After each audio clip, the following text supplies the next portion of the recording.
Hello नमस्ते, कैसे हैं आप लोग। स्वागत है हमारे चैनल पर। तो हमारे चैनल पर डेली एमसीक्यू प्रैक्टिस कराई जाती है नेट जेआरएफ से रिलेटेड, और यूपी पीजीटी, बिहार पीजीटी और असिस्टेंट प्रोफेसर के लिए जो समाजशास्त्र से अपनी तैयारी कर रहे हैं, तो वो जो है हमारे चैनल से जुड़ के अपनी तैयारी को और भी ज़्यादा मजबूत कर सकते हैं। वो रिवीजन हमारे चैनल से जुड़कर कर सकते हैं। तो क्वेश्चन नंबर पहला है, इको फेमिनिज्म के विकास का मुख्य आधार क्या है। हम ऑप्शन देखते हैं। ए ऑप्शन है औद्योगिक समाज में वनोन्मूलन के लिए। बी ऑप्शन है स्त्रियों का जीवन एवं प्रकृति से उनका संबंध कारण। सी ऑप्शन है प्रदूषण तथा पर्यावरणीय पतन। डी ऑप्शन है वैश्विक ऊष्मीकरण। तो जो ये इको फेमिनिज्म है, इसके विकास का मुख्य आधार क्या है।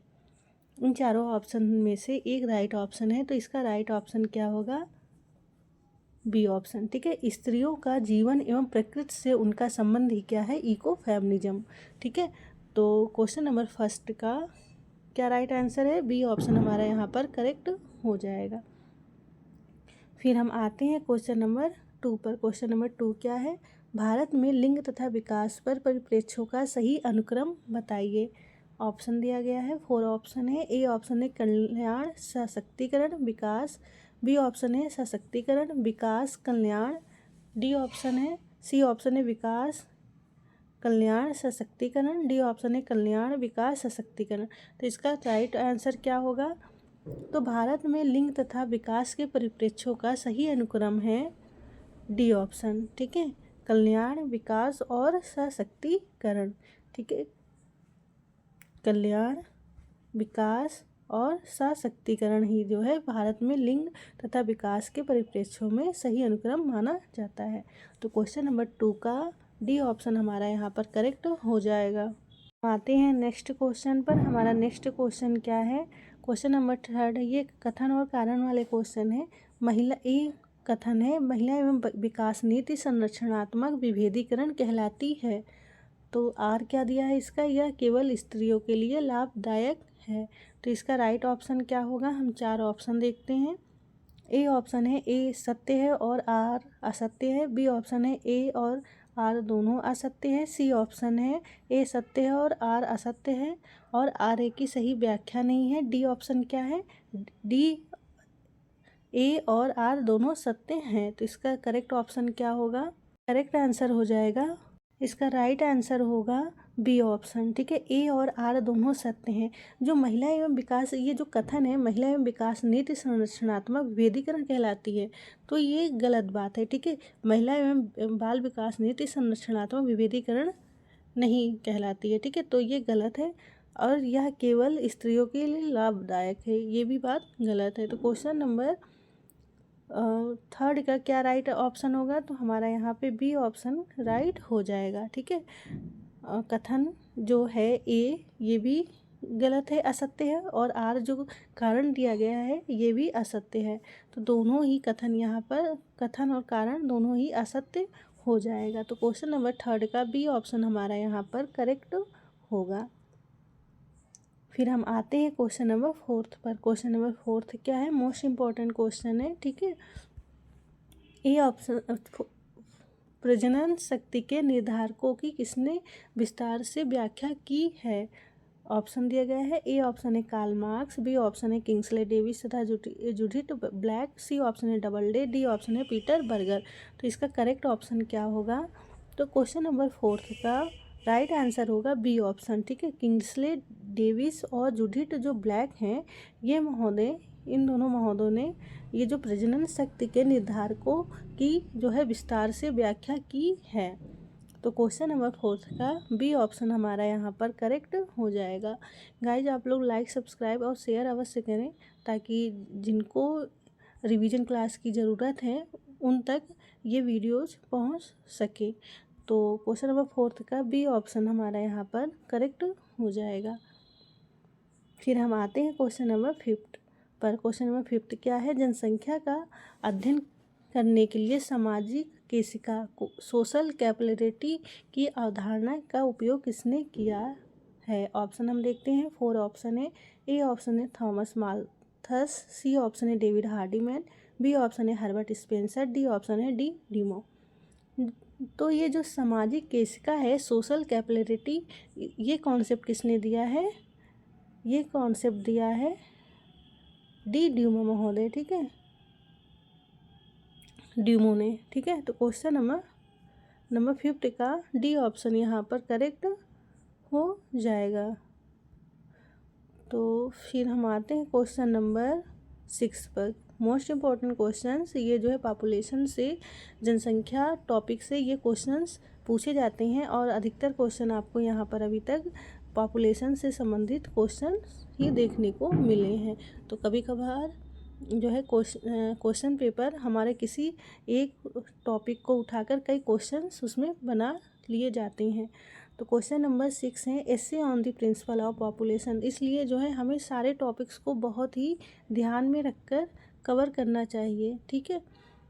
तो बुक का नाम है essay on the principle of population नामक पुस्तक के लेखक कौन है? ऑप्शन है, 4 ऑप्शन दिया गया है। ए ऑप्शन है जी मार्शल, बी ऑप्शन है एम के प्रेमी, सी ऑप्शन है टी माल्थस, डी ऑप्शन है पीटर आर कॉक्स। तो इसका करेक्ट ऑप्शन क्या होगा? तो जो essay on the principle of population है, इस बुक के लेखक कौन है? टी माल्थस, ठीक है। जो माल्थस महोदय हैं, इन्होंने यह बुक लिखा है essay on the principle of population. ये मोस्ट इम्पॉर्टेंट बुक है और यह पूछा जाता है पॉपुलेशन से रिलेटेड बुक में। तो क्वेश्चन नंबर 6 का सी ऑप्शन हमारा यहाँ पर करेक्ट हो जाएगा। फिर हम आते हैं क्वेश्चन नंबर 7 पर। विकास का वर्ल्ड सिस्टम थ्योरी विकसित तथा विकासशील देशों के बीच संबंधों को स्पष्ट करता है। निम्नलिखित में से किसने विकास की वर्ल्ड सिस्टम थ्योरी प्रतिपादित की है? 4 ऑप्शन है। ए ऑप्शन है गुन्नार मिर्डाल, बी ऑप्शन है वॉलरस्टीन्स, सी ऑप्शन है एम के गांधी, डी ऑप्शन है ए सेन। तो इसका राइट ऑप्शन क्या होगा? तो ये क्वेश्चन इतना लंबा चौड़ा ये पूछ रहा है कि वर्ल्ड सिस्टम थ्योरी कॉन्सेप्ट किसने दिया है, ठीक है। तो इसका राइट ऑप्शन हो जाएगा बी ऑप्शन वॉलरस्टीन्स महोदय, ठीक है। इन्होंने जो है वर्ल्ड सिस्टम थ्योरी कॉन्सेप्ट को प्रतिपादित किया है। तो क्वेश्चन नंबर 7 का हमारा करेक्ट ऑप्शन बी हो जाएगा। और जो गुन्नार मिर्डाल हैं, इनकी जो है फेमस बुक कौन सी है? ये बुक पूछी जाती है एशियन ड्रामा। तो क्वेश्चन नंबर 7 का बी ऑप्शन हमारा यहाँ पर करेक्ट हो जाएगा। फिर हम आते हैं क्वेश्चन नंबर 8 पर। क्वेश्चन नंबर 8 क्या है? यह किसका विचार है कि सामाजिक अशांति का कारण पूंजीवादी विकास पथ में ही गढ़ा है? 4 ऑप्शन है। ए ऑप्शन है A R Desai, C option है D P Mukherjee, B option है G S Ghurye, D option है सुरजीत सिन्हा। तो इसका करेक्ट ऑप्शन क्या होगा? तो इसका करेक्ट ऑप्शन हो जाएगा ए आर देसाई, ठीक है। ए आर देसाई का यह विचार है कि जो सामाजिक अशांति है समाज में, इसका कारण क्या है? पूंजीवाद, ठीक है। तो इनका ये स्टेटमेंट है कि सामाजिक अशांति का कारण पूंजीवादी विकास पथ में ही गढ़ा गया है।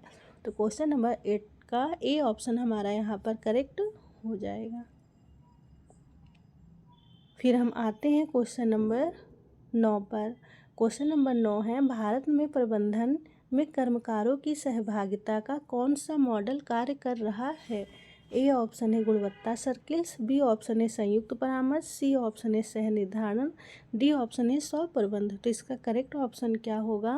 इसका करेक्ट ऑप्शन हो जाएगा बी ऑप्शन संयुक्त परामर्श, ठीक है। भारत में प्रबंधन में कर्मकारों की सहभागिता में संयुक्त परामर्श का मॉडल जो है कार्य कर रहा है, ठीक है। तो क्वेश्चन नंबर 9 का बी ऑप्शन हमारा यहाँ पर करेक्ट हो जाएगा।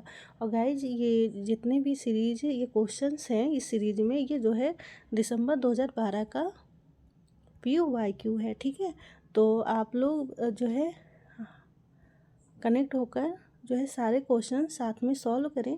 तो क्वेश्चन नंबर 10 है सामाजिक विकास का सूचक कौन सा नहीं है? ए ऑप्शन है स्वास्थ्य में वृद्धि, बी ऑप्शन है जीवन यापन की गुणवत्ता में वृद्धि, सी ऑप्शन है शिक्षा में वृद्धि, डी ऑप्शन है प्रति व्यक्ति आय में वृद्धि। तो सामाजिक विकास का कौन सा जो है सूचक नहीं है? तो इसका करेक्ट ऑप्शन क्या होगा? इसका करेक्ट ऑप्शन हो जाएगा इसका राइट ऑप्शन हो जाएगा डी ऑप्शन। ठीक है, प्रति व्यक्ति में आय में वृद्धि जो है सामाजिक विकास का सूचक नहीं है। ठीक है, ये नहीं है, पूछा है कि सामाजिक विकास का सूचक कौन सा नहीं है। जबकि स्वास्थ्य में वृद्धि, जीवन यापन की गुणवत्ता में वृद्धि और शिक्षा में वृद्धि, ये तीनों ही सामाजिक विकास का सूचक माना जाता है। लेकिन जो प्रति व्यक्ति आय में वृद्धि है यह जो है सामाजिक विकास का सूचक नहीं है। तो क्वेश्चन नंबर 10 का डी ऑप्शन हमारा यहाँ पर करेक्ट हो जाएगा। फिर हम आते हैं क्वेश्चन नंबर 11 पर। संरचनात्मक समायोजन कार्यक्रम जो 1980 में चालू किए गए, ये तृतीय विश्व देशों में बलात् चालू किए गए थे। इसका पीछे का उद्देश्य क्या था? ऑप्शन ए है ऋण वसूल करना, बी ऑप्शन है भाई भतीजावाद रोकना, सी ऑप्शन है भ्रष्टाचार समाप्त करना, डी ऑप्शन है उपयुक्त तो सभी। तो इसका करेक्ट ऑप्शन क्या होगा? इसका करेक्ट ऑप्शन हो जाएगा उपयुक्त तो सभी। जो संरचनात्मक समायोजन कार्यक्रम था जो कब चालू किया गया था? 1980 में। ये जो है तृतीय विश्व देशों में बलात् चालू किए गए थे। इसके पीछे का उद्देश्य था कि ऋण वसूल करना, भाई भतीजावाद रोकना, भ्रष्टाचार को समाप्त करना। ये तीनों ही उद्देश्य थे संरचनात्मक समायोजन कार्यक्रम। भ्रष्टाचार समाप्त करने का जो है उद्देश्य था संरचनात्मक समायोजन कार्यक्रम का। तो क्वेश्चन नंबर 11 का डी ऑप्शन हमारा यहाँ पर करेक्ट हो जाएगा। फिर हम आते हैं क्वेश्चन नंबर 12 पर। क्वेश्चन नंबर 12 क्या है? निम्नलिखित में से किसने नौकरशाही के लिए तर्क वितर्क किया और भारत में राष्ट्र निर्माण में योगदान दिया? ए ऑप्शन है A R Desai, B option है G S Ghurye, C option है आर बेंडिंग्स, डी ऑप्शन है एस सी दुबे। तो इसका करेक्ट ऑप्शन क्या होगा? तो निम्नलिखित में से किसने नौकरशाही के लिए तर्क वितर्क किया और भारत में राष्ट्र निर्माण में योगदान दिया है? तो इसका राइट ऑप्शन हो जाएगा सी ऑप्शन, आर बेंडिंग्स महोदय ने नौकरशाही के लिए तर्क वितर्क किया और भारत में राष्ट्र निर्माण में योगदान दिया। तो क्वेश्चन नंबर 12 का सी ऑप्शन हमारा यहाँ पर करेक्ट हो जाएगा। फिर हम आते हैं क्वेश्चन नंबर 13 पर। क्वेश्चन नंबर 13 क्या है? धर्मनिरपेक्षवाद धार्मिक भेदों से उत्पन्न होने वाली विभाजनात्मकता को नियंत्रित करता है और द्रुत विकास तथा राष्ट्र निर्माण की प्रक्रियाओं के लिए मार्ग भी साफ करता है। उपर्युक्त कथन के अनुसार निम्नलिखित में से कौन धर्मनिरपेक्षवाद का घटक नहीं है? 4 ऑप्शन है। ए ऑप्शन है सामाजिक, आर्थिक और राजनीतिक व्यवस्था का एकीकरण जो विभिन्न उपसमूहों को परस्पर संबंधित कर सकता है और उनमें अंतःवेदन कर सकता है। बी ऑप्शन है पूर्वाग्रह तथा संकीर्णवाद की अस्वीकृति, सी ऑप्शन है अंतर्निर्भरता तथा सहयोग के प्रत्यक्ष प्रदर्शित लाभ, डी ऑप्शन है आदिम निष्ठाएं समाज में सामाजिक अभियांत्रिकी का हिस्सा है। तो इसका करेक्ट ऑप्शन क्या होगा?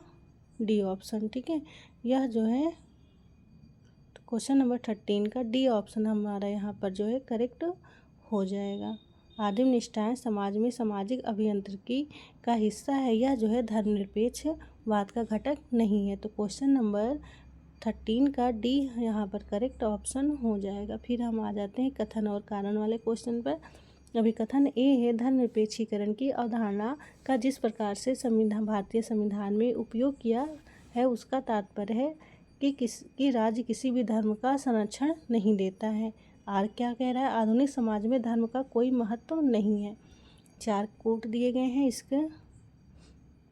ऑप्शन ए ऑप्शन है आर ए सत्य है परंतु आर ए की सही व्याख्या है, बी ऑप्शन है ए असत्य है, आर जो है सत्य, ए असत्य है और आर सत्य है, बी सी ऑप्शन ए सत्य है आर असत्य है और आर ए की सही व्याख्या नहीं है, डी ऑप्शन है ए और आर दोनों सत्य है, आर ए की सही व्याख्या है।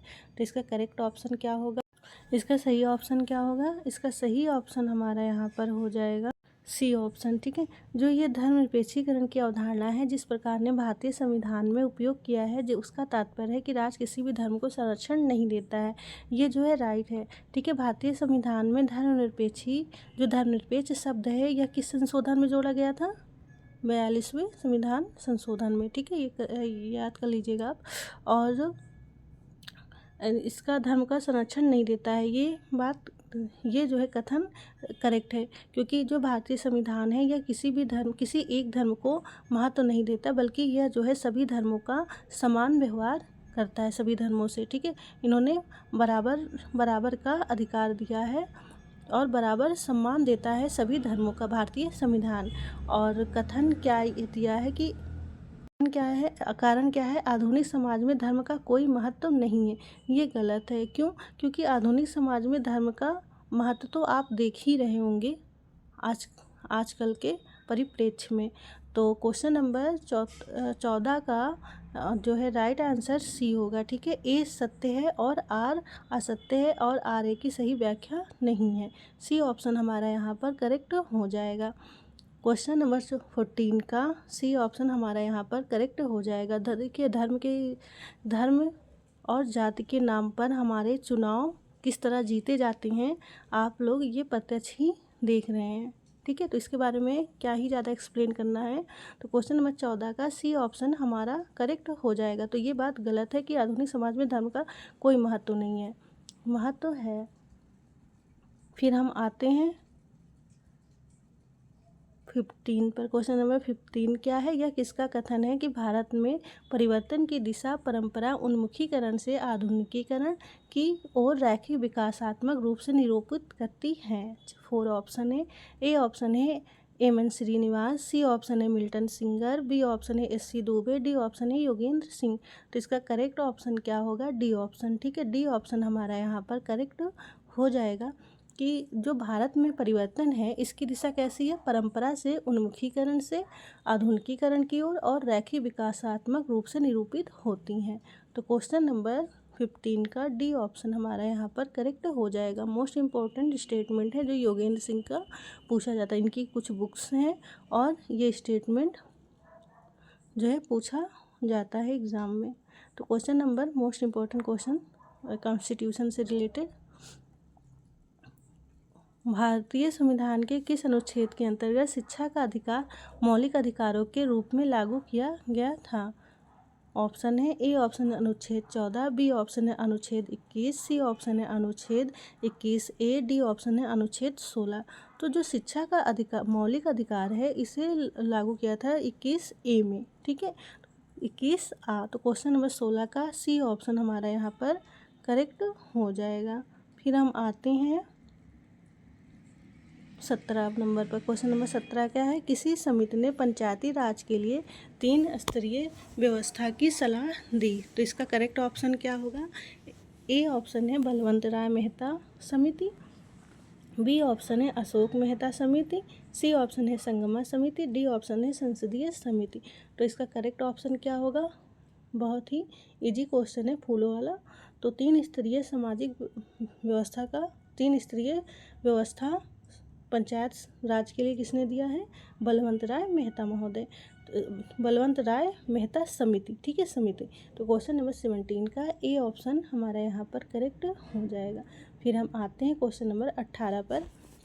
नगरीय उन्मुखीकरण विकास कार्यक्रम में नगरीय केंद्रित रोजगार सृजित हुए हैं जिसका परिणाम निम्नलिखित हुआ है। 4 ऑप्शन है। ए ऑप्शन है ग्रामीण से ग्रामीण प्रवासन, बी ऑप्शन है नगरीय से ग्रामीण प्रवासन, सी ऑप्शन है ग्रामीण से नगरीय प्रवासन, डी ऑप्शन है नगरीय से नगरीय प्रवासन। तो इसका करेक्ट ऑप्शन क्या होगा? जो नगरीय उन्मुखी विकास कार्यक्रम है इसमें नगरीय केंद्रित रोजगार सृजित हुए हैं जिसका क्या परिणाम हुआ है? ये जो है ग्रामीण से नगरीय प्रवासन की ओर उन्मुख होता है। ठीक है, जो नगरों में अगर रोजगार सृजित होंगे तो जो ग्रामीण हैं वो उनका प्रवासन किस ओर होगा? नगर की तरफ। ठीक है, तो क्वेश्चन नंबर 18 का सी ऑप्शन यहाँ पर करेक्ट हो जाएगा। जब नगरों में जनसंख्या अधिक होने का क्या कारण है? औद्योगिकीकरण। ठीक है, एक मेन कारण माना जाता है ग्रामों का नगर की ओर प्रवासन। ठीक है, जब रोजगार शहर में या नगर में ज़्यादा पाया जाएगा, सृजित होंगे, तो ग्रामीण जो है नगर की ओर बढ़ेंगे रोजगार के लिए, जीवन यापन के लिए। ठीक है, तो क्वेश्चन नंबर 18 का सी ऑप्शन हमारा यहाँ पर करेक्ट हो जाएगा। फिर हम आते हैं क्वेश्चन नंबर 19 पर। क्वेश्चन नंबर 19 क्या है? कृषिक सामाजिक संरचना की विशेषता निम्नलिखित में से क्या है? ऑप्शन है ए ऑप्शन है ये 4 जो है दिया गया है विशेषता कृषिक सामाजिक संरचना का, जिन्हें जो है हमें कूट में सही भरना है। तो इसका करेक्ट ऑप्शन क्या होगा? हम जो है क्वेश्चन देखते हैं। तो यह जो है पहली विशेषता क्या है, भूस्वामी तथा भूमिहीन मजदूर। सेकंड है भूस्वामी तथा व्यापारी। तीसरा है किसान तथा ग्राम साहूकार। फोर्थ है किसान तथा फसल साझेदार। तो इसका करेक्ट ऑप्शन क्या होगा, हम कूट देखते हैं 4 कूट दिए गए हैं। ए ऑप्शन है ए सेकंड, पहला सेकंड थर्ड। बी ऑप्शन है second third fourth. C option है first third fourth. D option है फोर्थ सेकंड थर्ड। तो इसका राइट आंसर क्या होगा, तो इसका राइट आंसर हो जाएगा फर्स्ट थर्ड और फोर्थ। ठीक है। कृषक जो सामाजिक संरचना है, इनकी क्या विशेषता होती है, यह भूस्वामी तथा भूमिहीन मजदूर, किसान तथा ग्राम साहूकार, किसान तथा फसल साझेदार, जो कृषक सामाजिक संरचना की विशेषता होती है। तो फर्स्ट थर्ड और फोर्थ किस ऑप्शन में है, सी ऑप्शन में। ठीक है। तो इसका राइट ऑप्शन 19 का सी ऑप्शन हमारा यहाँ पर करेक्ट हो जाएगा। ठीक है। और कृषक समाज की अवधारणा किसने दी है, बताइए आप लोग। तो कृषक समाज की अवधारणा दी है रेडफील्ड महोदय ने। फिर हम आते हैं क्वेश्चन नंबर 20 पर। क्वेश्चन नंबर 20 क्या है, भारत में किसान आंदोलन असफल हुआ क्योंकि, क्यों असफल हुआ भारत में किसान आंदोलन, जबकि भारत एक कृषि समाज है, फिर भी जो किसान आंदोलन है यह हमेशा जो है ज़्यादातर असफल हुआ। क्यों, क्योंकि ए ऑप्शन है दिया गया है श्रम संघ विद्यमान नहीं थे। बी ऑप्शन है श्रम संघ रुचि नहीं लेते थे। सी कोई भूमि सुधार नहीं किए गए। डी ऑप्शन है आंशिक भूमि सुधार किए गए हैं। तो इसका करेक्ट ऑप्शन क्या होगा, इसका करेक्ट ऑप्शन हो जाएगा डी ऑप्शन। ठीक है। आंशिक भूमि सुधार किए गए, इसलिए जो है किसान आंदोलन असफल हुआ, क्योंकि किसान आंदोलन एक बहुव्यापी आंदोलन किया जाता था, लेकिन उसमें सुधार बहुत ही आंशिक रूप से हुआ, इसलिए जो है किसान आंदोलन को असफल माना जाता है। तो क्वेश्चन नंबर 20 का डी ऑप्शन हमारा यहाँ पर करेक्ट हो जाएगा बाकायदा। लेकिन जब अभी जल्द ही किसान आंदोलन हुआ था तो उसमें जो है मांगे जो है मान ली गई थी, काफ़ी टाइम तक जो है अनशन पे बैठे, धरने पे बैठे रहे लोग, तो वो तो कुछ थोड़ा बहुत मान गए थे, बाद में उन्होंने वापस ले लिए थे किसान बिल जो पारित हो रहा था उस टाइम में। तो धीरे धीरे चीज़ें जो हैं आपको कहीं पे सफल होते हुए और कहीं पे असफल होते हुए दिखती हैं। जीवन में 2 ही चीज़ें होती हैं, या तो इंसान जो है पार करता है या डूबता है। ठीक है। तो हमें कभी भी किसी भी प्रयास से डरना नहीं चाहिए, या तो हम पार होंगे या हम डूबेंगे, और हमें हमेशा कोशिश करनी चाहिए कि हम पार करें। जैसा अगर और ज़्यादातर जैसी सृष्टि होती है वैसी ही दृष्टि होती है, इसलिए हम हमेशा पॉजिटिव सोचें। फिर आते हैं क्वेश्चन नंबर 21 पे। बॉस्टल स्कूल किसके सुधार के लिए है। ठीक है, ये है बॉस्टल। ठीक है। यहाँ पर ए ऑप्शन है किशोर अपचारी, बी ऑप्शन है महिला अपराधी, सी ऑप्शन है बंदी, डी ऑप्शन है उपयुक्त में से कोई नहीं। तो इसका राइट ऑप्शन क्या होगा, जो बॉस्टल स्कूल है यह किसके सुधार के लिए है, किशोर अपचारी के लिए। ए ऑप्शन यहाँ पर करेक्ट हो जाएगा। जो किशोर हैं मतलब अभी, तो उन्हें जो है सुधार के लिए, जो छोटे मोटे अपराध करके या संगीन अपराध करके अपराध करते हैं, तो उनको जो है एक अलग जो है रखा जाता है जेल से। ठीक है। एक जुनाइल जो है होता है कोर्ट, उसमें जो है उनकी जो है चलती है केस, और उनके सुधार के लिए भी प्रयत्न किया जाता है। तो उसी संदर्भ में जो बॉस्टल स्कूल है वह सुधार किसके सुधार के लिए है, किशोर अपचारी के लिए। क्वेश्चन नंबर 21 का ए ऑप्शन हम यहाँ पर करेक्ट हो जाएगा। कभी कभी जो है किशोर जो है कभी कभी छोटे मोटे अपराध से लेके संगीन अपराधों में सम्मिलित भी पाए जाते हैं, तो उनके सुधार और पुनर्वास के लिए भी जो है व्यवस्था की गई है। तो क्वेश्चन नंबर, ये सारी चीज़ें ना हमें जो है किताबों में मिलती हैं और ज़मीनी स्तर पर भी हमें देखने को मिलती है। ऐसा कहा नहीं जा सकता कि नहीं मिलती है, लेकिन ज़्यादातर हमें जो है जितने सुधार हैं, कानून है, ये सारी जो है आपको किताबों में देखने को मिलेंगी, भले वो ज़मीनी पे हो या ना हो।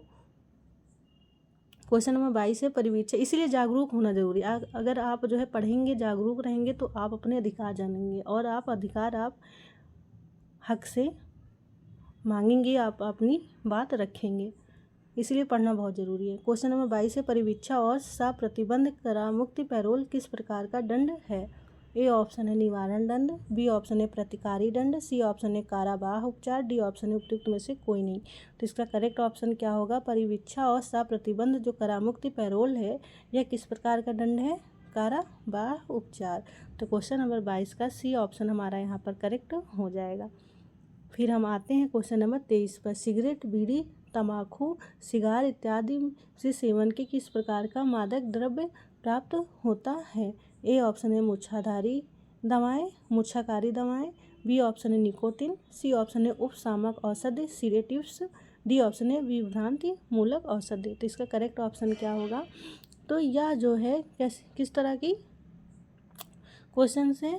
यह बहुत बेसिक क्वेश्चन है। हम लोग जब हाई स्कूल वगैरह में पढ़ते थे तब इसको हम लोगों ने याद किया था, रट लिया था पूरा। क्वेश्चन नंबर 23 है सिगरेट, बीड़ी, तंबाकू, सिगार इत्यादि से सेवन किस प्रकार का मादक द्रव्य प्राप्त होता है? निकोटिन। ठीक है। और चाय में क्या प्राप्त होता है? कौन सा नशा? कैफीन। तो क्वेश्चन नंबर 23 का बी ऑप्शन हमारा यहाँ पर करेक्ट हो जाएगा। फिर हम आते हैं क्वेश्चन नंबर 24 पर। क्वेश्चन नंबर 24 क्या है? संघर्षरत दंपति को न्यायिक पृथकता अधिकतम कितनी अवधि के लिए दी जाती है? ए ऑप्शन है 7 वर्ष, बी ऑप्शन है 3 वर्ष, सी ऑप्शन है 2 वर्ष, डी ऑप्शन है 5 वर्ष। तो जो संघर्षरत दंपति हैं इनकी न्यायिक पृथकता के लिए अधिकतम कितनी अवधि दी जाती है? 2 वर्ष। ठीक है। और तलाक का प्रावधान जो है किस में है? हिंदू मैरिज अधिनियम 1955 में।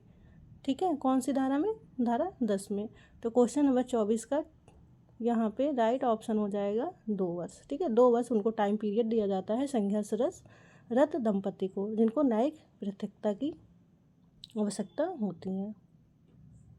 तो क्वेश्चन नंबर 24 का 2 राइट आंसर, 2 वर्ष राइट हो जाएगा। कभी कभी जो है शादियाँ होती हैं और चीज़ें जो है मेल नहीं हो पाती, तो इसलिए तलाक का भी प्रावधान है कि अगर आपका नहीं बन रहा है तो आप तलाक ले सकते हैं। क्वेश्चन नंबर 25 है नशा मुक्ति केंद्र निम्नलिखित में से कौन सी सुविधाएं प्रदान करते हैं? ए ऑप्शन है परामर्श, बी ऑप्शन है मेडिकल सहायता, सी ऑप्शन है यौगिक आसन, डी ऑप्शन है उपयुक्त सभी।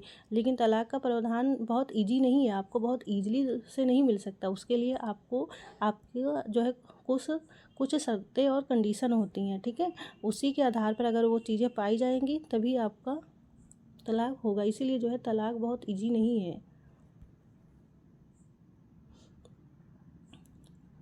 इसका राइट आंसर क्या होगा? नशा मुक्त केंद्र निम्नलिखित में कौन सी सुविधाएं प्रदान करता है? तो जो नशा मुक्त केंद्र है ये कौन सी सुविधाएं प्रदान करता है? ए ऑप्शन है परामर्श, बी ऑप्शन है मेडिकल सहायता। ये तीनों ही जो है नशा मुक्त केंद्र में ये सुविधाएं प्राप्त होती हैं। क्वेश्चन नंबर 25 का डी ऑप्शन हमारा यहाँ पर करेक्ट हो जाएगा। भारत में जो नशाखोर हैं, जो नशा करते हैं, उनके सुधार के लिए भी जो है सुविधाएं सरकार ने और ट्रस्ट और वगैरह और प्राइवेट भी सुविधाएं आपको उपलब्ध होती हैं ताकि आप जो है समाज में एक बेहतर व्यक्ति बन के उभरें और अपने व्यक्तित्व को निखारें। तो नशा मुक्त केंद्र की भी स्थापना की गई है। तो क्वेश्चन नंबर 25 का डी ऑप्शन हमारा यहाँ पर करेक्ट हो जाएगा। भारत में सारी चीज़ों की सुविधाएं हैं आपके पास। क्वेश्चन नंबर 26 है सामुदायिक पुलिस व्यवस्था का लक्ष्य निम्नलिखित के माध्यम से अपराध को रोकना तथा नियंत्रित करना है। 4 ऑप्शन है। ए ऑप्शन है जनता, बी ऑप्शन है पुलिस, सी ऑप्शन है पुलिस तथा जनता, डी ऑप्शन है सेना। तो इसका करेक्ट ऑप्शन क्या होगा? इसका करेक्ट ऑप्शन हो जाएगा सी, पुलिस तथा जनता। सामुदायिक पुलिस व्यवस्था का लक्ष्य जो है निम्नलिखित माध्यम से अपराध को रोकना तथा नियंत्रित करना है। पुलिस तथा जनता दोनों ही अपराध को रोकना और नियंत्रित करना इनका लक्ष्य होता है। भारत में जो है सारी सुविधाएं और सारी चीज़ों का जो है बहुत ही अच्छे से दिया गया है समाज में, उसका जो है आपको ज़मीनी स्तर पे मिलेगा चीज़ें, लेकिन जो है बहुत मिनिमम में, बहुत कम जनसंख्या में। तो इसके लिए आपको जागरूक होकर जो है उस चीज़ को बढ़ाने में जो है अपना योगदान देना है कि जो अच्छी चीज़ें हैं वो जो है ज़्यादा अच्छे तरीके से निखर के आएँ। क्योंकि हम देखते हैं कि समाज में जो बुरी चीज़ें होती हैं वो बहुत जल्दी ग्रो करती हैं, जो अच्छी चीज़ें होती हैं वो बहुत धीरे धीरे ग्रो करती हैं। तो उस पे अगर हम जागरूक होंगे और फोकस होकर करेंगे अच्छी चीज़ों पे फोकस, तो वो चीज़ें भी जो है ग्रो करेंगी। लेकिन हम लोगों का ध्यान, जो समाज का ज़्यादातर ध्यान रहता है, वो जो है गलत चीज़ों पे ज़्यादा फोकस करती हैं, इसलिए गलत चीज़ें ज़्यादा ग्रो करती हुई दिखती हैं। और जब हम अच्छी चीज़ों पे ग्रो करते हुए देखेंगे तो अच्छी चीज़ें भी समाज में आपको ग्रो करते हुए दिखेंगी। तो क्वेश्चन नंबर 27 है, प्रेम संबंध में विफलता के परिणाम स्वरूप मृत्यु किस प्रकार की आत्महत्या का उदाहरण है। तो क्वेश्चन नंबर 27 का क्या करेक्ट ऑप्शन होगा। ए ऑप्शन है भाग्यवादी आत्महत्या, बी ऑप्शन है स्वार्थपरक आत्महत्या, सी ऑप्शन है प्रांतोन्मुख आत्महत्या, डी ऑप्शन है अप्रतिमानित आत्महत्या। तो जो प्रेम संबंध में विफलता होती है उसके कारण जो आत्महत्या या सुसाइड कर लेते हैं, वह जो है दुर्कहाइम द्वारा 4 सुसाइड के प्रकार दिए गए हैं। तो उस सुसाइड में ये जो अप्रतिमानित आत्महत्या है, एनोमी, यह जो है अप्रतिमानित आत्महत्या कहलाती है। प्रेम संबंध में विफलता के स्वरूप जो आत्महत्या करते हैं उनके लिए ये राइट ऑप्शन होगा, डी ऑप्शन। ठीक है, तो कभी कभी बहुत सारे लोग जो है आत्महत्या कर लेते हैं, चीज़ें नहीं मिलती हैं, तो इसके लिए जो है हम लोग यही कहेंगे कि चीज़ें जो है, जो आज ज़रूरी होता है वो कल चीज़ें उतनी ज़रूरी नहीं होती हैं। ठीक है, जो चीज़ हमें मिलता है, हमें हमारे अकॉर्डिंग चीज़ें मिलती हैं। आप जिस योग्य होंगे आपको वो चीज़ें आपको अवश्य मिलेंगी। और अगर आपको कोई चीज़ चाहिए तो उसको हमेशा उस योग्य बनना पड़ता है। और मान लीजिए अगर आपको कोई चीज़ नहीं मिली, आप बहुत ही ज़्यादा प्रयत्न कर रहे हैं, तो हो सकता है आज आपको वो चीज़ें ज़रूरी लग रही हैं, लेकिन कुछ टाइम बाद वही चीज़ें आपको ज़रूरी नहीं लगेंगी। ठीक है, तो इसलिए हमेशा आगे बढ़ते रहें। जैसे चरेवती वाला जो एक सिद्धांत नहीं है, चलते रहो, आप चलते रहिए, आपको एक समय के साथ जो है पता चल जाएगा कि जो जिन चीज़ों के लिए आप रो रहे थे वही जो है कल ज़रूरी नहीं है। तो क्वेश्चन नंबर 28, विभेदक साहचर्य, आपको उससे बेहतरीन चीज़ें मिल जाएंगी समय के साथ साथ। क्वेश्चन नंबर 28 है, विभेदक साहचर्य का सिद्धांत किसने प्रतिपादित किया है। ए ऑप्शन है R K Merton, C option है जी टॉड, बी ऑप्शन है R H Burke, D option है ई एस सदरलैंड। तो क्वेश्चन नंबर 28 का क्या राइट ऑप्शन होगा। विभेदक साहचर्य का सिद्धांत किसने दिया है, ई एच सदरलैंड महोदय। ठीक है, तो क्वेश्चन नंबर 28 का डी ऑप्शन हमारा यहाँ पर करेक्ट हो जाएगा। हमारे पास जो है 199 चीज़ें अच्छी होती हैं। ठीक है, और हम किस पर जो है फोकस करेंगे, एक वैसी चीज़ जो हमारे पास नहीं है उस चीज़ पे हम लोग फोकस करेंगे। और जबकि 99 चीज़ें हमारे पास हैं उसके ऊपर हम फोकस नहीं करते हैं।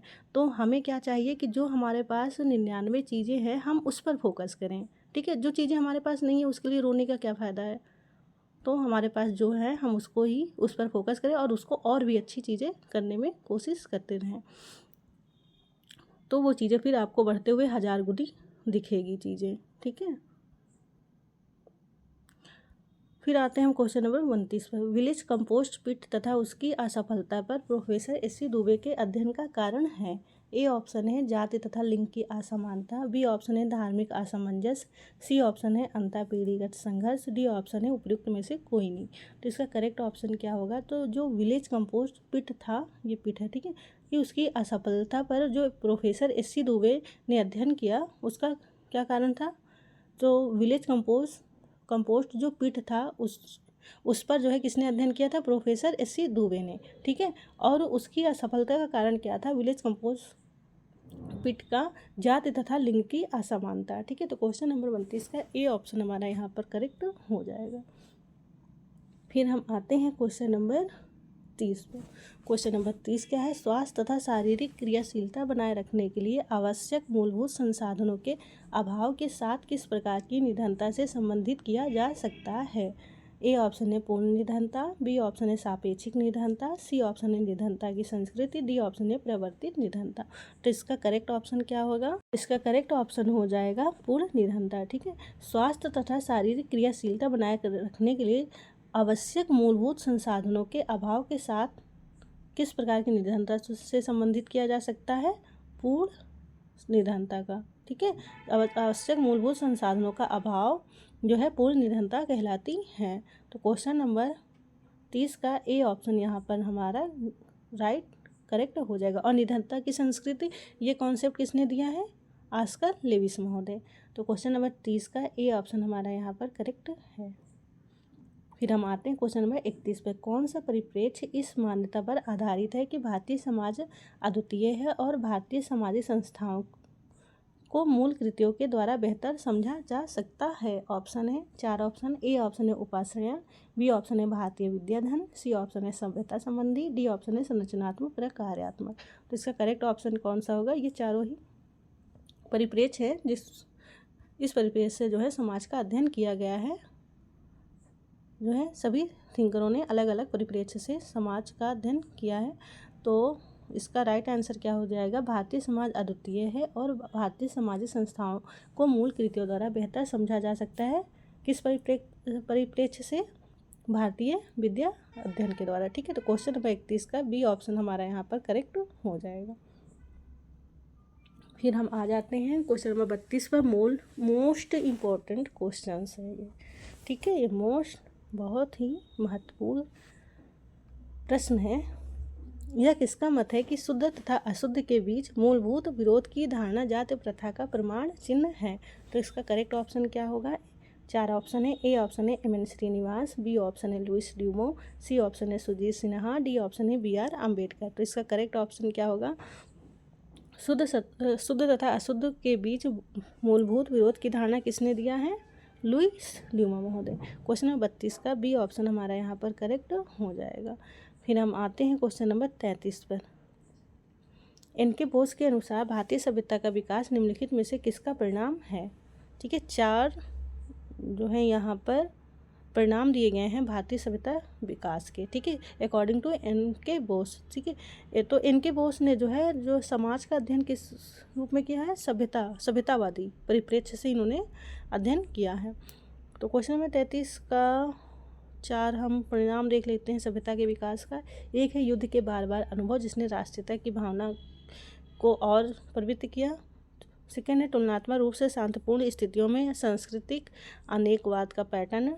थर्ड है भारत में समुदाय अपना अलग अलग अस्तित्व नहीं बनाते हैं।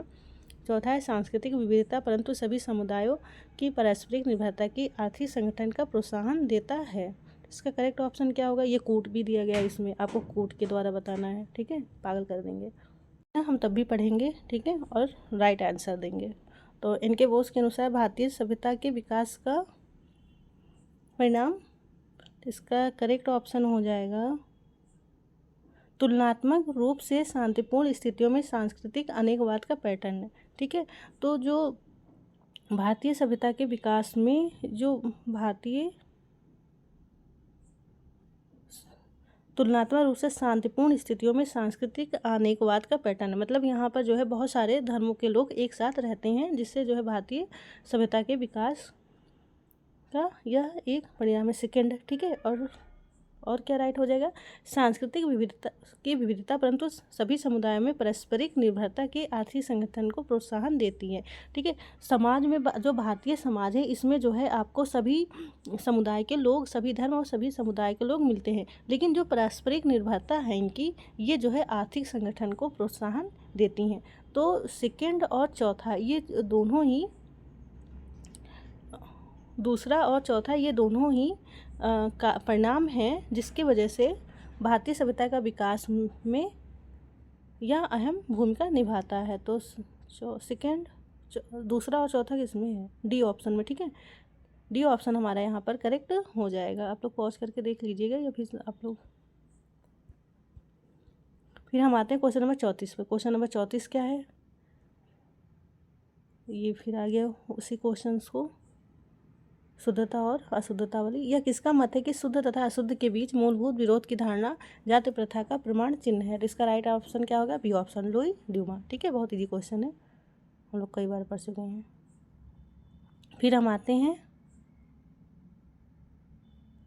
35 पे। क्वेश्चन नंबर 35 क्या है? यह किसका मत है? कथन है कि भारतीय इतिहास की संपूर्ण प्रक्रिया दर्शाती है जनजातीय तत्व सामान्य समाज के साथ एक साथ हो रहे हैं। मोस्ट इंपॉर्टेंट क्वेश्चन, ठीक है।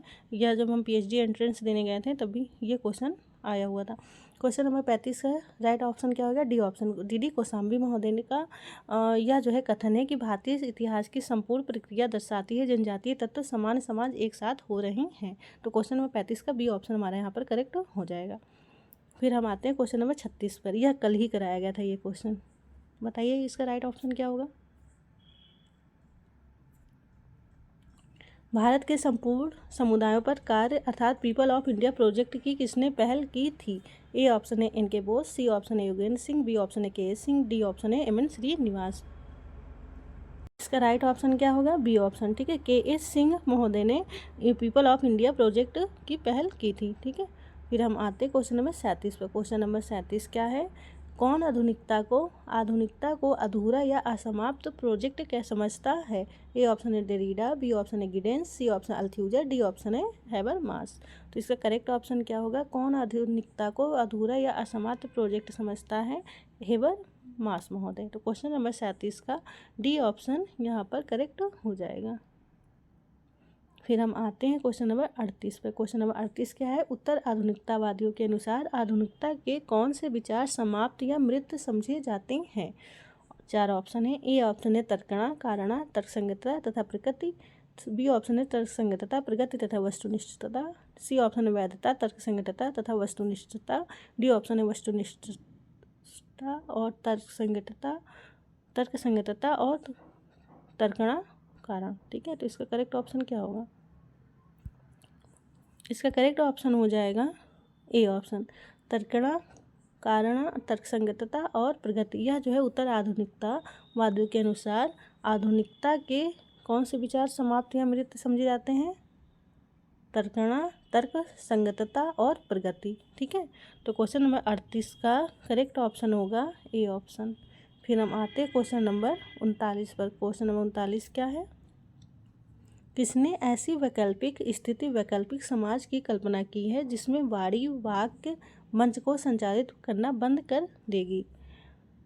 4 ऑप्शन है। ए ऑप्शन है फूको, सी ऑप्शन है लेमर्ट, बी ऑप्शन है डेरिडा, डी ऑप्शन है उपयुक्त में से कोई नहीं। तो ये मॉडर्न थिंकर से ये क्वेश्चन है।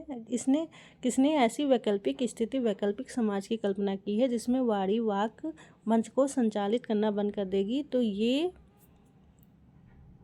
स्टेटमेंट है डेरिडा महोदय का, ठीक है, जैक्स डेरिडा का। क्वेश्चन नंबर 39 का बी ऑप्शन यहाँ पर करेक्ट हो जाएगा।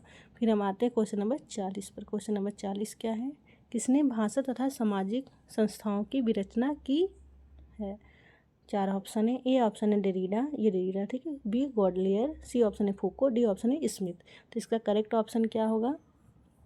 किसने भाषा तथा सामाजिक संस्थाओं की भी रचना की है? तो इसका करेक्ट ऑप्शन होगा ए ऑप्शन, डेरिडा महोदय। जैक्स डेरिडा महोदय जो है भाषा तथा सामाजिक संस्थाओं की विरचना की है। तो क्वेश्चन नंबर 40 का ए ऑप्शन हमारा यहाँ पर करेक्ट हो जाएगा। फिर हम आते हैं क्वेश्चन नंबर 41 पर। उत्तर संरचनावादियों में से किसने ज्ञान तथा शक्ति के बीच संबंध पर बल दिया है? ऑप्शन 4 है। ए ऑप्शन है लेमर्ट, बी ऑप्शन है Miller, C option Levi Strauss, D option है फूको। तो इसका करेक्ट ऑप्शन क्या होगा? जो उत्तर संरचनावादियों में से किसने ज्ञान तथा शक्ति के बीच संबंध पर बल दिया है? तो इसका करेक्ट ऑप्शन हो जाएगा फूको महोदय, ठीक है। तो उत्तर संरचनावादियों में से ज्ञान तथा शक्ति के बीच संबंध पर बल दिया है फूको, ठीक है, मिशेल फूको महोदय। तो क्वेश्चन नंबर 41 का डी ऑप्शन हमारे यहाँ पर करेक्ट हो जाएगा। फिर आते हैं क्वेश्चन नंबर 42 पर। मोस्ट इंपॉर्टेंट क्वेश्चन है, मस्तिष्क की संरचनाओं तथा समाज की संरचना के बीच संबंध का किसने अवलोकन किया? A option Lemert, B option Radcliffe Brown, C option Levi Strauss, D option है फूको। तो इसका करेक्ट ऑप्शन क्या होगा? तो मस्तिष्क की संरचनाओं तथा समाज की संरचनाओं में के बीच संबंध का अवलोकन किसने किया है? सी ऑप्शन लेवी स्ट्रॉस महोदय। तो क्वेश्चन नंबर 42 का सी ऑप्शन हमारा यहाँ पर करेक्ट हो जाएगा।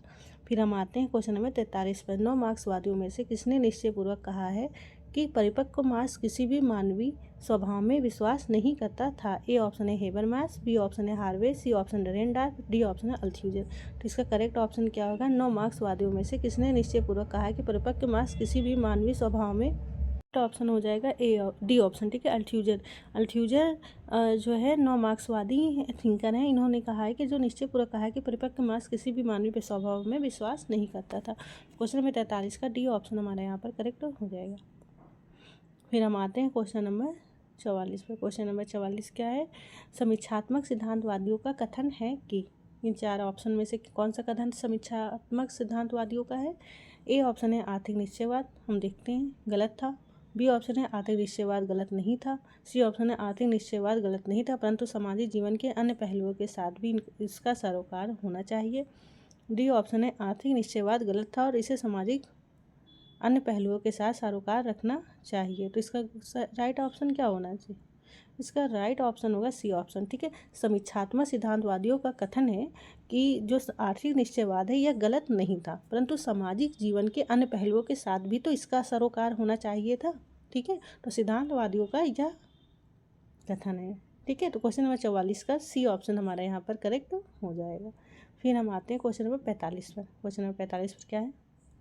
मार्क्स की मूल कृतियों के अंशों में अंतर्निहित आर्थिक निश्चयवाद की आलोचना किसने की है? ऑप्शन 4 ऑप्शन है। ए है हैबरमास, सी है मोरो, बी ऑप्शन है बोटोमो, डी ऑप्शन है अल्थ्यूजर। तो इसका राइट ऑप्शन क्या होगा? तो मार्क्स की मूल कृतियों के अंशों में अंतर्निहित आर्थिक निश्चयवाद की आलोचना किसने की है? अल्थ्यूजर महोदय, ठीक है। तो क्वेश्चन नंबर 45 का डी ऑप्शन यहाँ पर राइट हो जाएगा, ठीक है।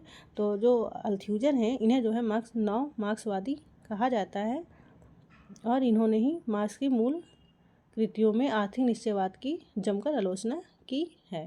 तो क्वेश्चन नंबर 45 का डी ऑप्शन यहाँ पर करेक्ट हो जाएगा। उन्हीं से सीखा फिर उन्हीं की आलोचना कर डाली।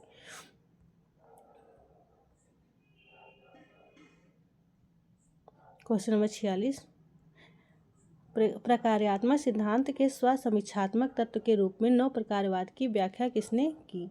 ए ऑप्शन है अलेक्जेंडर एवं जीसेन, बी ऑप्शन है कोलोमी एवं रोडेस, सी ऑप्शन है रोडेस एवं जीसेन, डी ऑप्शन है अलेक्जेंडर एवं कोलोमी। तो इसका करेक्ट ऑप्शन क्या होगा? प्रकार्यात्मक सिद्धांत के स्वसमीक्षात्मक तत्व के रूप में 9 प्रकारवादी की व्याख्या किसने की है? तो 9 प्रकारवादी कौन से थिंकर हैं? उसके प्रवर्तक अलेक्जेंडर एवं कोलोमी माने जाते हैं, ठीक है। ये अलेक्जेंडर एवं कोलोमी जो है 9 प्रकारवाद की व्याख्या की है। क्वेश्चन नंबर 46 का डी ऑप्शन हमारा यहाँ पर करेक्ट हो जाएगा। फिर हम आते हैं क्वेश्चन नंबर 47 पर। किसने कहा कि 9 प्रकारवाद क्रिया तथा व्यवस्था पर लगभग समान ध्यान देता है? तो 9 प्रकारवाद से ही आप लोग समझ जाइए कि क्या यहाँ पे राइट ऑप्शन होगा। ए ऑप्शन है जेफरी अलेक्जेंडर, सी ऑप्शन है जी रोडेस, बी ऑप्शन है पी कोलोमी, डी ऑप्शन है उपयुक्त सभी। तो इसका करेक्ट ऑप्शन क्या होगा? ए ऑप्शन जेंडर, ठीक है, जेफरी अलेक्जेंडर। तो क्वेश्चन नंबर 47 का ए ऑप्शन यहाँ पर करेक्ट हो जाएगा। फिर हम आते हैं क्वेश्चन नंबर 48 पर। क्वेश्चन नंबर 48 क्या है? किसने यह सिद्ध करने का प्रयत्न किया कि निर्जात पद्धतियाँ प्रवृत्ति रूप से उत्तरदायी हैं? ए ऑप्शन है अबार्क, B option Garfinkel, C option Schutz, ये शुद्ध नहीं है सुट्स है, ठीक है। डी ऑप्शन है हिलबर्ट। तो इसका करेक्ट ऑप्शन क्या होगा? इसका राइट ऑप्शन हो जाएगा निर्जात पद्धतियों से कौन से थिंकर रिलेटेड? इन 4 ऑप्शन में से बी ऑप्शन, ठीक है, गारफिंकल महोदय। फिर हम आते हैं क्वेश्चन नंबर 49 पर। क्वेश्चन नंबर 49 क्या है? सामाजिक क्रिया, कृत्य और प्रतिक्रिया के व्यष्टि स्तर पर आत्म के संगठन या समायोजन से किसका सरोकार था? 4 ऑप्शन है। A option Mead, B option Goffman, B C option Berger, D option है लकमैन। तो इसका करेक्ट ऑप्शन क्या होगा? इसका राइट ऑप्शन होगा बी ऑप्शन, ठीक है। सामाजिक क्रिया, कृत्य और प्रतिक्रिया के व्यष्टि स्तर पर आत्म के संगठन या संयोजन से किसका सरोकार है? गॉफमैन का, ठीक है। तो क्वेश्चन नंबर 49 का बी ऑप्शन हमारा यहाँ पर करेक्ट हो जाएगा। फिर हम आते हैं क्वेश्चन नंबर 50 पर। क्वेश्चन नंबर 50 क्या है? किसने यह माना है कि कृत्य प्राय नैतिक और तुलनात्मक रूप से अपरिवर्तित होता है? ए ऑप्शन है अल्फ्रेड सुट्स, फिर यहाँ पे सुट्स हो जाएगा, बी ऑप्शन है एच गारफिंकल, सी ऑप्शन है मैक्स वेबर, डी ऑप्शन है जॉन हेरिटेज। तो इसका करेक्ट ऑप्शन होगा ए ऑप्शन, ठीक है। अल्फ्रेड सुट्स महोदय जो हैं कृत्य प्राय नैतिक और तुलनात्मक रूप से अपरिवर्तित होता है या माना है। तो क्वेश्चन नंबर 50 का ए ऑप्शन हमारा यहाँ पर करेक्ट हो जाएगा। तो मिलते हैं हम नेक्स्ट वीडियो में, तब तक आप लोग अपना प्यार और सपोर्ट बनाए रखें, लाइक सब्सक्राइब और शेयर करें, और टेलीग्राम लिंक से भी जुड़ें। टेलीग्राम लिंक से जुड़ते हैं लोग और इसके बाद लेफ्ट हो जाते हैं, ठीक है कोई ना। और जिसको अच्छा लगेगा वो रुकेगा और जिसको नहीं लगेगा वो जाएगा, कोई बात नहीं। तो क्वेश्चन नंबर 50 का ए राइट ऑप्शन हो जाएगा। और लाइक सब्सक्राइब शेयर करें। Thank you for watching, thank you guys, thank you. Comments ज़रूर करें, जो बच्चे डेली आते हैं और डेली हमारे क्लास से जुड़ते हैं उनके लिए thank you, thanks for watching.